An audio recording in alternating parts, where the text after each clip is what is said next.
আসসালামু আলাইকুম। সাপ্তাহিক বাজারের দিনের ব্লগে আপনাদের সবাইকে ওয়েলকাম করছি। আজকে বাজারের দিনে আমার এত বেশি কষ্ট হয়েছে, কারণ আজকে যতগুলা মাছ নিয়ে আসছে খুবই ছোট ছোট মাছ।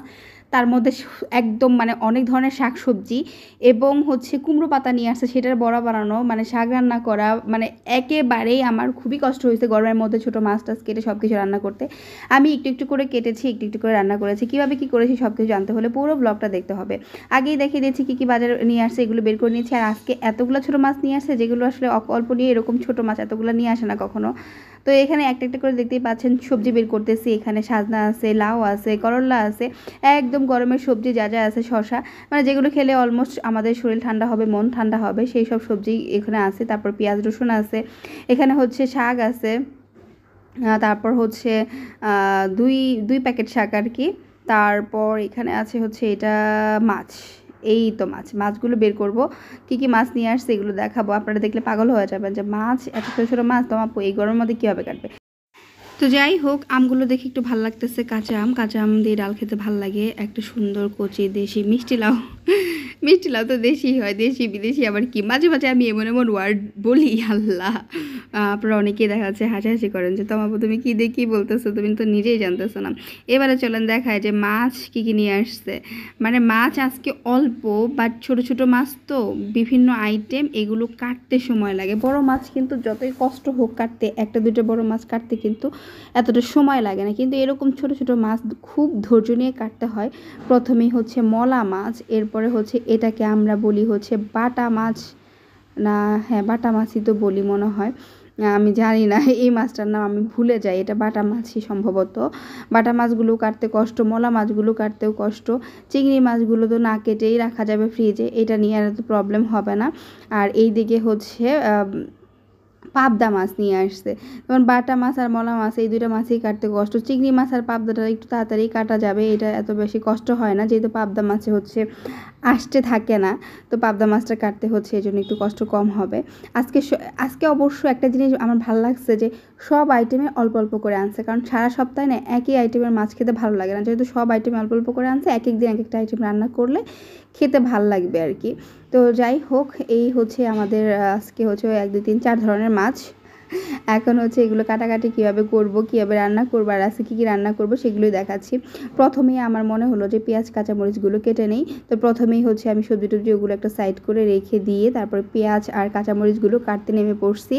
একা হাতে আপনাদেরকে দেখাবো যে কত কষ্ট হয় কাজ করতে। একা হাতে সব কিছু কেটে বেছে ধুয়ে বাজার গুছিয়ে রান্না করাটা যে কতটা টাফ, সেটাই আসলে দ্রুত কাজ করলে মানে বোঝা যায় না। যেমন আমি পেঁয়াজ কাঁচামরিচ কাটলাম, এরপর রসুন কুচি করে নিলাম, যেহেতু পাট শাক আছে ওইটা রান্না করতে হবে।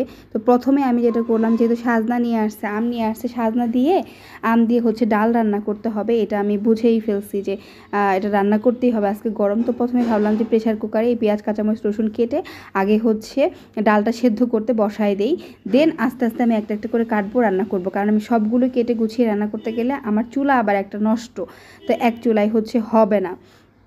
তো এই জন্য আমি দুই চুলায় রান্না করা যাবে না, এক চুলায় আস্তে আস্তে রান্না করতে হবে। এদিকে খেসারির ডাল, যেটা আমি ভিজিয়ে নিলাম, আর এই খেসারির ডালটা দিয়ে কুমড়ো পাতার বড়া বানাবো। আর কুমড়ো পাতা নিয়ে আসছে, সেটা মনে হয় আমি আপনাদেরকে দেখাই নাই। কুমড়ো পাতাও কিন্তু নিয়ে আসছে, আর কুমড়ো পাতাটা কালকে পর্যন্ত একদম শুকিয়ে যাবে, ওটা তার বড়া বানানো যাবে না। আর এই সাজনাগুলো শুকিয়ে যায়, এই জন্য আজকে ডাল দিয়ে রান্না করতে হবে। তো যেগুলো আজকে করতে হবে সেগুলো তাড়াতাড়ি করে আমি করে ফেলতেছি। ডাল অলরেডি সিদ্ধ করে ফেলছি, এই যে সাজনা কেটে ফেললাম। যত দ্রুত দেখাইলাম আসলে অত দ্রুত কিন্তু কাটা যায় না, কাটতে কিন্তু ভালোই সময় লাগছে গরমের মধ্যে। এদিকে প্রেসার কুকারে ডালটা সেদ্ধ হয়ে গেছে। আমি ডালগুলো সুন্দর করে মিলিয়ে নিয়ে আমি এই প্যানটার মধ্যে পানি গরম দিয়ে দিয়েছিলাম, পানি ফুটে গেছে। সেই ফুটন্ত পানির মধ্যে ডাল সিদ্ধটা মিশিয়ে দিয়ে ওটাকে জাল করতে বসাই দিলাম। আর একটু বলক চলে আসলে সাজনাগুলো দিয়ে দিব। আর পানিটা যেহেতু ফুটন্ত, বলক চলে আসতে সময় লাগবে না। সাজনাগুলো এদিকে ধুয়ে জাস্ট এই যে দেখেন ছেড়ে দিলাম, সবগুলো সাজনা দিয়ে দিয়েছি। আর সাজনা আমাদের ডাল দিয়ে খেতে ভালো লাগে। কোনো একটা আপু আমাকে বলেছিলে সাজনা আলু দিয়ে রান্না করতে, তো ইনশাল্লাহ একদিন আলু দিয়ে রান্না করবো। আমাদের বাসায় আসলে খুব একটা বেশি আলু খাওয়া হয় না, আলু বেশি কেনাও হয় না। এবারে সাজনাগুলো দেওয়ার পর সেদ্ধ করতে করতে এদিকে আমি কাঁচা আম সুন্দর করে কেটে নিলাম, কারণ সাজনা সেদ্ধ হয়ে গেলে কাঁচা আমটা দিয়ে তারপর ডালটা বাগার দিতে হবে। তো কাঁচা আমটা কেটে ধুয়ে একটা সাইড করে রেখে দিয়ে আমি ঝটপট পাট শাকগুলো বেছে নিলাম। পাট শাকগুলো বেছে ধুয়ে পানি ঝরায় রাখবো। এদিকে দেখেন ডালটা সুন্দর বলক বলক তো আগেই আসছে আর কি। সাদনাগুলো সেদ্ধ হয়ে যাওয়ার পর আমি আমটা দিলাম, আমটা দিয়ে আরও কিছুক্ষণ জাল করে তারপর হচ্ছে ডালটাকে হচ্ছে রসুন তারপর আস্ত জিরার ফোড়ন দিয়ে বাগার দিয়ে নিব। তো এই যে বাগারটাও দিয়ে নিচ্ছি আমি, বাগার আর ক্লিপটা আর ভিডিও করা হয় নাই। এদিকে তারপর হচ্ছে যে পাট শাক ধুয়ে শুকিয়ে পানি ঝরিয়ে রেখেছিলাম সেটা হচ্ছে চুলায় বসিয়ে দিয়ে বাচ্চারা স্কুল থেকে চলে এসেছিলো, তো বাচ্চাদের জন্য হচ্ছে এই যে দেখেন তরমুজ কেটে নিচ্ছিলাম। আর বাচ্চারা হচ্ছে ঠান্ডা ঠান্ডা তরমুজ খাবে আর কি। তো কারণ ওরা স্কুল থেকে আসার পর তার ভাত রান্না কমপ্লিট হবে না, কারণ 10টা-11টার সময় আসবে। তো এখানে হচ্ছে তরমুজ কেটে নিয়ে নিলাম, তরমুজ কেটে ফ্রিজে রেখে দিব, ওরা আসার সাথে সাথে এটা দিয়ে দিব আর কি। মানে বাচ্চারা তখনও আসে নাই যখন আমি কেটে রেডি করেছি আর কি। এদিকে সুন্দর করে পাট শাকটা সেদ্ধ হয়ে যাওয়ার পর পেঁয়াজ রসুন আর আস্ত শুকনো মরিচ দিয়ে সুন্দর করে বাগার দিয়ে নাড়াচাড়া করে নামিয়ে নিলাম। আমার 2টা আইটেম রান্না করা শেষ। এখন হচ্ছে মাছ, এতগুলো মাছ কাটা সম্ভব না, মলা মাছ আমি কেটে রান্না করতে পারবো না। তো পরে ভাবলাম যে মলা মাছটা আমি আস্তে ধীরে রান্না শেষ করার পর কাটবো। প্রথমেই হচ্ছে আমি এই যে এটাকে আমরা হচ্ছে ঝিঙা বলি, বা হচ্ছে ঝিঙা না সরি এটাকে চিচিঙ্গা বলি। তো চিচিঙ্গাগুলোকে পিলার দিয়ে খুব দ্রুত ছিলে আস্ত চিচিঙ্গাগুলোকে খুব ভালোভাবে পানি দিয়ে ধুয়ে এরকম করে কেটে নিলাম। এই চিচিঙ্গা রান্না করব হচ্ছে বাটা মাছ দিয়ে। বাটা মাছ আমি কয়েকটা যতগুলো রান্না করব অর্ধেক কেটে ধুয়ে নিছি। আমি মাছ কাটা আর দেখাইলাম না, কারণ ফেসবুকে মাছ কাটাটা দেখাইলে রক্ত দেখাইলে দেখাচ্ছে অনেক সময় ওরা হচ্ছে কমিউনিটি গাইডলাইনে একটি স্ট্রাইক চলে আসে, তো এই জন্য ওটা আর দেখাইলাম না। এখানে আমি দেখে পেঁয়াজ কাঁচামরিচ সুন্দর করে একটু ভেজে আস্ত জিরার ফোড়ন দিয়ে হলুদ মরিচ ধনিয়ার গুঁড়া আর স্বাদ মতো লবণ দিয়ে একটু পানি দিয়ে মশলাটাকে কষাই নিব। আর এই বাটা মাছ দিয়ে হচ্ছে এই রান্নাটা করব আর কি, মানে এই যে চিচিঙ্গাটা রান্না করব। আর আমি হচ্ছে লাস্টে কিন্তু আমার পাতার যে বড়াটা, কুমড়ো পাতার যে বড়াটা সেটা রান্না করে দেখাবো। তো এই তো আমি সুন্দর করে মাছগুলোকে কষিয়ে নিয়ে তুলে নিয়েছি বাটা মাছগুলোকে। এরপর এই মশলার মধ্যেই হচ্ছে আমি চিচিঙ্গা দিয়ে সুন্দর করে নেড়ে কষিয়ে সুন্দর করে সেদ্ধ করে নিব আর কি। চিচিঙ্গাগুলো এরকম মানে একদম ফ্রেশ ছিল, তো খুব তাড়াতাড়ি সেদ্ধ হয়ে গেছে। আমি জানি না চিচিঙ্গা অনেকেই হচ্ছে ঝোল তরকারি খেতে পারে না, তবে আমরা খেতে পারি। আমার কাছে ভালোই লাগে, খারাপ লাগে না। আমার কাছে মনে হয় যে চিচিঙ্গা ভাজার চাইতে এরকম ঝোল ঝোল করে খেলেই ভালো লাগে বেশি। আর আমি আসলে ওই যে বললাম কম মশলায় কমিয়ে খেয়ে অভ্যস্ত হয়ে গেছি। আমি বেশি মশলার খাবারও খেতে পারি, কম মশলার খাবারও খেতে পারি, আসলে মানে খাদ্যরসিক হলে যা হয় আর কি। তো এখানে দেখেন এই যে বলক চলে আসার পর হচ্ছে কষিয়ে রাখা মাছগুলো দিয়ে নেড়েচেড়ে মিলিয়ে দিতে হবে হালকা হাতে, যাতে মাছগুলো ভেঙে না যায়। তারপর ঢাকনা দিয়ে ঢেকে মিডিয়াম টু লো আছে আমি এটাকে রান্না করব আরও 5 মিনিট আর কি, 10 মিনিট না আর কি। তো তারপর হচ্ছে হয়ে যাবে। এদিকে হচ্ছে যে আমি বলেছিলাম যে পাতার একটা বড়া করব, কুমড়ো পাতার। তো সেইটা করার জন্য হচ্ছে যে খেসারি ডালগুলো ভিজিয়ে রেখেছিলাম সেগুলো বেটে নিয়েছি। বেটে আমি এখানে পেঁয়াজ রসুন কাঁচামরিচ সাথে একসাথে করে বেটে নিয়েছি। তারপর হচ্ছে চালের গুঁড়া দিয়ে দিলাম, এরপর একটু পানি দিয়ে দিলাম, হলুদ মরিচ ধনিয়ার গুঁড়াও দিয়ে দিয়েছি, স্বাদ মতো লবণ দিয়ে দিয়েছি। সব কিছু দিয়ে সুন্দর করে মিক্সড করে এটাকে একটা বেটার তৈরি করে নিলাম আমি সুন্দর করে, যেটা দিয়ে হচ্ছে পাতার বড়াটা আমি বানাবো। এরপরে যে দেখেন কুমড়ো পাতা ধুয়ে এরকম করেছি, মানে করে উপরে যে বড়াটা ফেলে দিয়ে জাস্ট এরকম যেরকম দেখতে পাচ্ছেন সুন্দর করে আস্তে আস্তে করে এটাকে প্রলেপ দিয়ে যে মিশ্রণটা আমি তৈরি করেছিলাম সেটা দিয়ে এরকম করে জাস্ট হচ্ছে এই যে দেখেন এরকম সাইজে সবগুলো বানাই নিব। এটা একটু সময় সাপেক্ষ, আমার তো এটা বানাইতে যে পা ব্যথা হয়ে গেছিলো। মাছ কাটা এগুলো বানানো মানে খুবই কষ্টর বিষয় আর কি।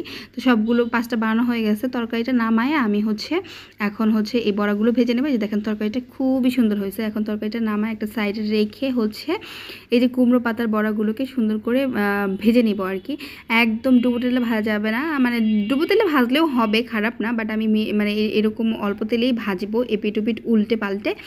এতে করে বাহিরের অংশটা সুন্দর মুচমুচে ক্রিস্পি টেস্টি হবে, ভিতরে পাতাটা সেদ্ধ হয়ে যাবে, ভিতরে যে ডাল দিয়েছে ওইটা একটু নরম থাকবে, ওইটার সাথে মানে মিলিয়ে উপরে ক্রিস্পি অংশটা মিলিয়ে ভাতের সাথে গরম ভাতের সাথে মেখে খেলে দারুণ লাগে। আর এই বড়াটা হচ্ছে আমাদের মানিকগঞ্জের স্পেশাল। মানিকগঞ্জের মানুষগুলো হচ্ছে এই বড়াটা হচ্ছে খুবই পছন্দ করে। আমার মায়ের হাতের এই বড়াটা আমার কাছে খুবই ভালো লাগে, কুমড়ো পাতার দিয়ে এই ডালের বড়াটা। অ্যান্ড আমি এই বড়াটা আমার মার কাছ থেকে বানানো শিখেছি। অ্যান্ড এটা মিডিয়াম টু লো আঁচে আস্তে ধীরে এরকম করে ভেজে কালার চলে আসলে নামাই নিতে হবে। আমার টোটাল 2 থেকে 3 ব্যাচ হয়েছে, অনেকগুলো পাতা ছিল তো বানাইতে অনেক সময় লাগছে। তো মোটামুটি আমি 2 ব্যাচ ভেজে ওদের বাচ্চাদেরকে সবাইকে খেতে দিয়ে দিয়েছিলাম। এখানে দেখেন এই যে দেখেন আমার তরকারিটা এটাকে বেড়ে নিয়ে টেবিলে নিয়ে যাব। আর বাকি যে পাতাগুলো ওগুলো আমি আস্তে ধীরে ভাজবো, তারপর হচ্ছে মাছ কাটবো, তারপরে গোসল করব। মানে একেবারে আমার বাজারের দিনে এত বেশি কাজ ছিল আমি একদম পাগল হয়ে গেছিলাম যে সব কাজ আজকে একদিনে একসাথে সব হাবিজাবি রান্না বান্না। তো এই যে দেখেন আমার পাতার বড়াটা দেখেন আমি একটু টেবিলে নিয়ে আসছি, সব কিছু একটু দেখাই দিচ্ছি। এখন হচ্ছে ওরা খাবার খাবে, তো ওরা 3 জন হচ্ছে খাবার খাবে, বাপ ছেলে মেয়ে মিলে। আর আমি হচ্ছে এদিকে কাজ করবো গোসল আসল করে। আর আমি যেহেতু ডায়েট আছে হয়তো কোনো খাবারই আমার এখন খাওয়া হবে না, শুধুমাত্র পাট শাকটা খাওয়া হবে আর কি। আর এখান থেকে হচ্ছে মাছের এই ঝোলের তরকারিটা খাওয়া হবে। আর আমি কিন্তু ডায়েট করতেছি ইনশাল্লাহ, আমার অনেকটুকু ওজন কমেছে। আমি যেহেতু রমজান শুরু হওয়ারও 15 দিন আগে থেকে 11 দিন আগে থেকে আর কি ডায়েট শুরু করেছি, এখনও কন্টিনিউ করতেছি। ইনশাল্লাহ দ্রুতই আমার ওজন কমে যাবে। আল্লাহ।